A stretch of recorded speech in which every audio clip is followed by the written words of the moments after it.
এটা মুদির দোকান আছিল, আমার বাইর আমার নাই, মেহজাবিন সুপার স্টোর আছিল।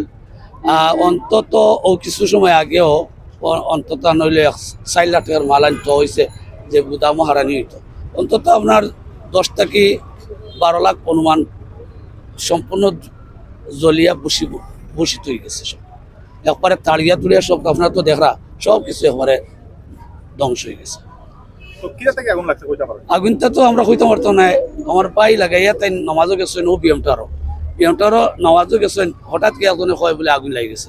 আমি আসলাম বড় বাজার মসজিদ, আর নমাজের 10 রাকাত পড়িয়াও আমার বাতি জায়গা হয়ে দোকানে আগুন লেগেছে। ও নমাজ ফালাইয়া দৌড়িয়া আইয়া দেখি এরকম অবস্থা। আইয়া দেখি কিছু সময় পরে ফায়ার সার্ভিস আইসেন, আইয়াও আগুন নিভাইছেন। আমরা সংবাদ পাই 20:55 সংবাদ পাওয়ার সাথে সাথে আমরা রওনা দেই। কিন্তু আপনারা জানেন ঈদের মৌসুম, এখন আমরা একেবারে বন্দর থেকে হয়ে জিন্দাবাজার থেকে চৌহাট্টা মোড় থেকে ধরে এবং আম্বরখানা মোড় পর্যন্ত প্রচুর জ্যাম ছিল। মানুষ আমাদেরকে বা আমাদের গাড়ির সামন থেকে রিক্সাগুলাকে ওয়াশ দিয়ে দিয়ে সরিয়ে আমাদেরকে রাস্তা ক্লিয়ার করে দিছে।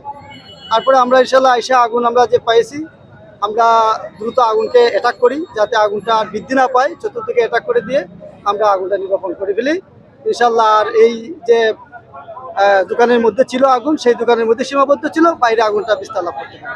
কয়টা দোকান ছিল? আমরা এখানে পাশাপাশি 2টা দোকান, ওই একটা দোকানের মধ্যে আগুন ছিল, সেই দোকানের মধ্যে আমরা সীমাবদ্ধ রেখেছি। আগুন লাগার কারণটা কি? আমরা যা দেখলাম এই পর্যন্ত সম্ভাব্য কারণ আমার মনে হয় এটা এখানে বৈদ্যুতিক কোনো গোলযোগ থেকে হতে পারে, যেহেতু এখানে ফ্রিজ এবং বিদ্যুতের লাইন ছিল। ক্ষয়ক্ষতির পরিমাণ কেমন হবে? আসলে এই মুহূর্তে তো ক্ষয়ক্ষতির বলা ঠিক হবে না, তারপরও এটা তদন্ত সাপেক্ষে বলা আমাদের উচিত। এটা মনে হয় না বলাই ভালো আমাদের আর কি। আমাদের 2টা ইউনিট এখানে কাজ করছে।